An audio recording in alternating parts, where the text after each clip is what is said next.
How do you define company culture?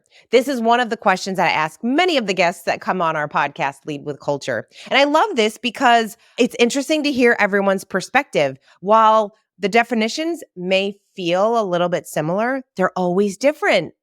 Everyone has a different definition of culture. So in this video, we're going to clear a couple things up about what culture is and isn't. And I'm going to ask 3 questions that you can ask yourself today to start improving your company culture.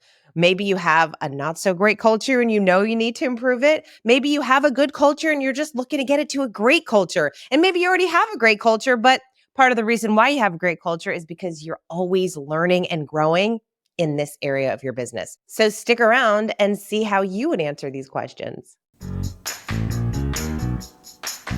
This is Lead with Culture. I'm Kate Volman, and this is a solo episode you get with just me.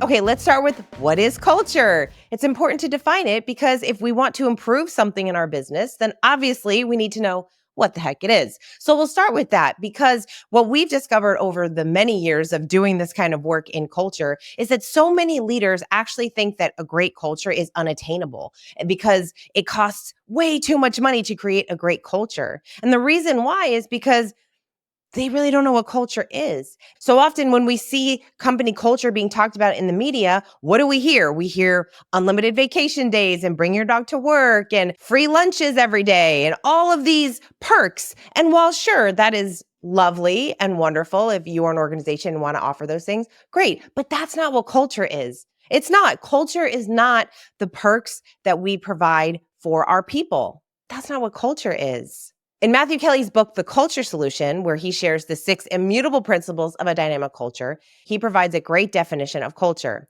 And it's this: culture is the vision, value systems, languages, expectations, behaviors, and beliefs that increase or decrease an organization's chances of accomplishing its strategy and fulfilling its mission, which in turn increases or decreases how much people enjoy coming to work.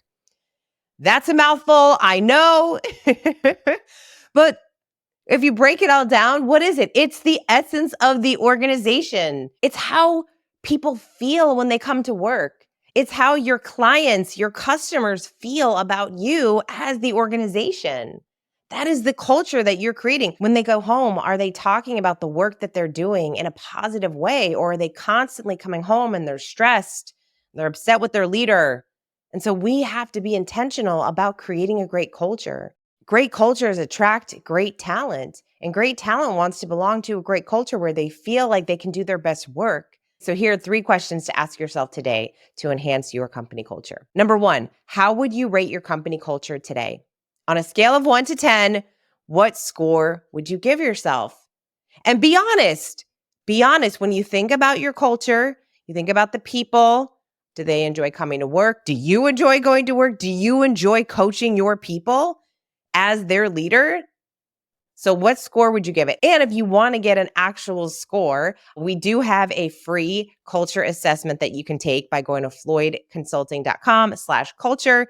It's a free assessment. You'll actually get a culture score, not only in your overall culture, but also you'll get a culture score in each of the 6 principles that Matthew shares in his book, The Culture Solution. So you can head over there and actually get a culture score. In fact, this is a really fun assessment to take because you can take it. You can also send it to your people and see if you guys match up and see if you guys get the same score. Might be kind of telling. Okay, number 2, what do you want your culture to look like? What do you want it to look like? How do you want people to feel when they come into the office or they get behind their computer and they start working in the morning? If you gave yourself a 6 out of 10 when it comes to your culture today, then what does that look like? Do you want it to be a 9 or a 10? And then what does a 9 or a 10 look and feel like? You have people that enjoy coming to work. You accomplish great things together. There's a lot of trust. There's open communication. There's a lot of coaching that's going on. People feel really supported. You're all working towards a mission. You get to celebrate together. This is a really great journaling prompt to sit down and think about, what does it look like? What does it feel like? Write down your dream culture.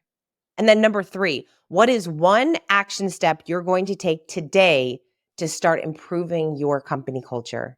Once you decide where you are today, we have to know where we are in order for us to know where we want to go. So whatever score you gave yourself, now you've painted the vision of what you want your culture to look like. Now, great. How are you going to get there? What is the one thing that you're going to start doing to make that happen? Maybe you finally decided, hey, this is the year that we're finally going to put someone in charge of culture. And by that, it doesn't mean that they are responsible to fixing the culture or improving the culture all by themselves. It just means that this person is responsible for making sure culture is part of the conversation. That when you're in the boardroom and you're having strategy sessions and you're talking about what you're building, that culture has a seat at the table. That culture plays a role in that. Maybe your first step is to take the free culture assessment just so you can identify some of the areas that you might need to improve in and what that would look like. Maybe you know the value of having a coaching culture where people feel like they are able to openly, candidly give and receive feedback. And so you want to start implementing more one-on-one sessions with the people on your team, the people that you lead. Maybe it's time to take a look at your hiring process. Do you even have a hiring process? So these are some things that are going to really enhance your culture. In fact, I'll share the 6 immutable principles of a dynamic culture from the Culture Solution, which is number 1, make culture a priority. Number 2, mission is king. Number 3, over communicate the plan. Number 4, hire with rigorous discipline. Number 5, let people know what you expect. And number 6, grow your people by creating a coaching culture. Even if you haven't read the book, you're probably like, yeah, those sound like great principles. Yep.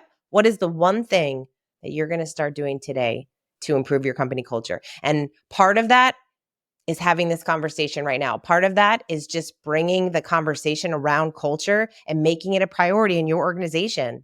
No matter what score you gave yourself when it comes to company culture, there's always room to improve. In fact, I so appreciate so many of the leaders that we get to work with because some of them have really wonderful cultures, and it's because they continue to develop their people and they continue to search out for new ways to continue to make culture priority in their organization, that they constantly grow.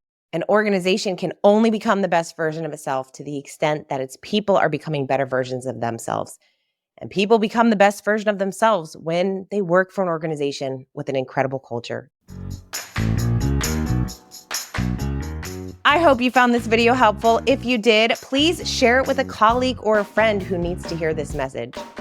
And if you haven't yet subscribed to my channel, I invite you to do so for more content to help your personal and professional growth.